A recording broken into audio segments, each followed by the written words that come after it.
Mga levels ng sundalo nyo? Aguila, Agnos, Biyong, Sierra, So, Ili, Dio, at saka Pitos.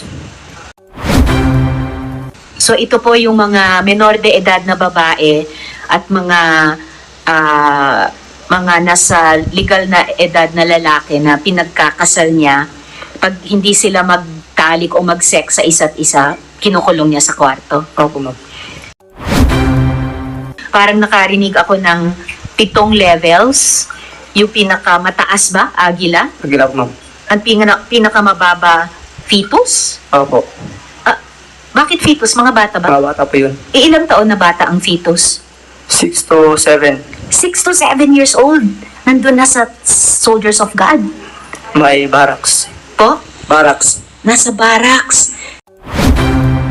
Yung pagkakaalam, nangaabuso ba ng menor de edad si J. Renz Kilario? Opo, ma'am.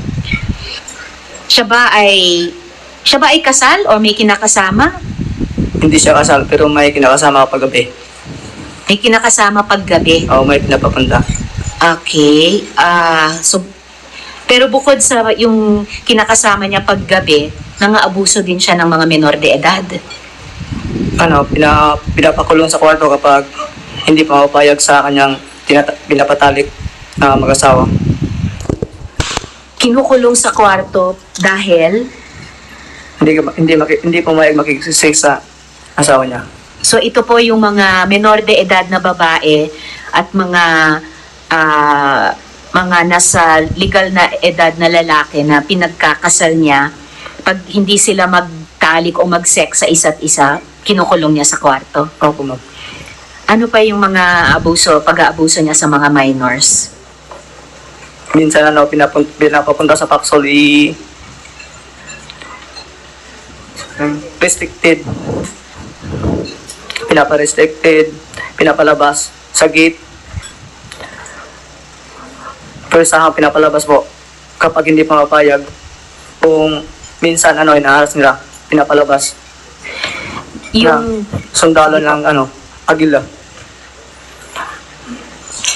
So, tulad nung binanggit ni na Elias Jane at Renz kanina, may restricted at merong ding pinapalabas doon sa Opo, ma'am. kapihan.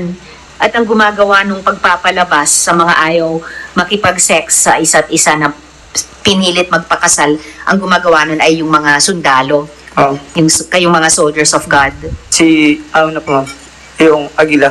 yung Aguila. May level po kasi may sundalo namin. Oh, ano pong mga levels ng sundalo nyo? Aguila, Agnos, Biyong, Sierra, So, Ili, Dio, at saka Pitos. So, hindi ko sigurado kung nakuha ko lahat ng tamang spelling, pero parang nakarinig ako ng 7 levels. Yung pinakamataas ba, Aguila? Aguila po, ma'am. Ang pinakamababa, fetus? Opo. Bakit fetus? Mga bata ba? Mga bata po yun. Ilang taon na bata ang fetus? 6 to 7. 6 to 7 years old. Nandun na sa Soldiers of God. May barracks. Po? Barracks. Nasa barracks. 6 to 7 years old. Oh, wow. Alam ko, Mr. Chair, pag 6 to 7 years old, nasa grade school, preschool, pero sila sa fetus ang tawag sa level nila sa barracks. At Jeng, ito bang si J. Renz Kilario ang totoong leader ng SBSI o sa tingin mo mayroon pang mas makapangyarihan, mas powerful pa sa kanya? Sa pagkakalam ko, ma'am, 4 po sila lima sila mag-uusap bago gumawa ng mga aksyon. Sino-sino to? Sila Mamerto D. Galanida, Karen Sanico, Senior, Janet Ahok, Rosalie Sanico, At si Jerens Galario. J. Renz Kilario. Si Jerens po kasi ang pa-implement sa kasi siyang Diyos namin. So silang 5 yung nagdidesisyon sa mga importanteng desisyon.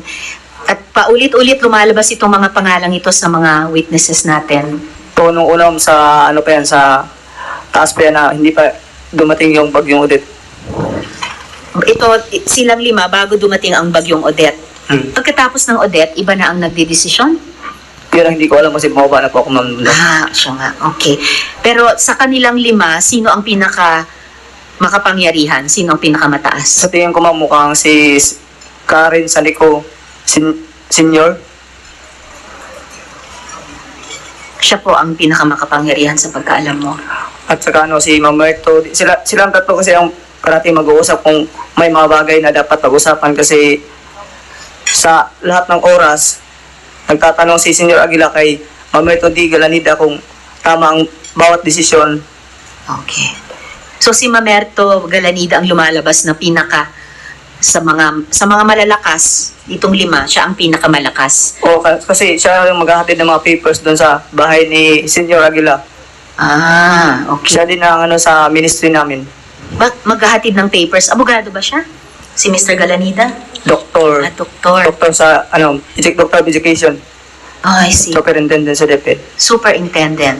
Okay po. So, si J. Renz, ang Diyos, nagtatanong kay Mr. Galanida. Opo, kung tama po ba yun.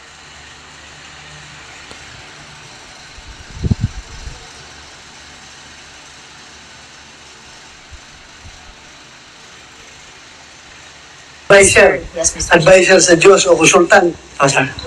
Kasi sa kanya mo kayo nagtatanong. Oh, sir. Sino pa isa? Si Karen Sanico Senior. Karen Sanico. Ang Karen Senior, lalaki?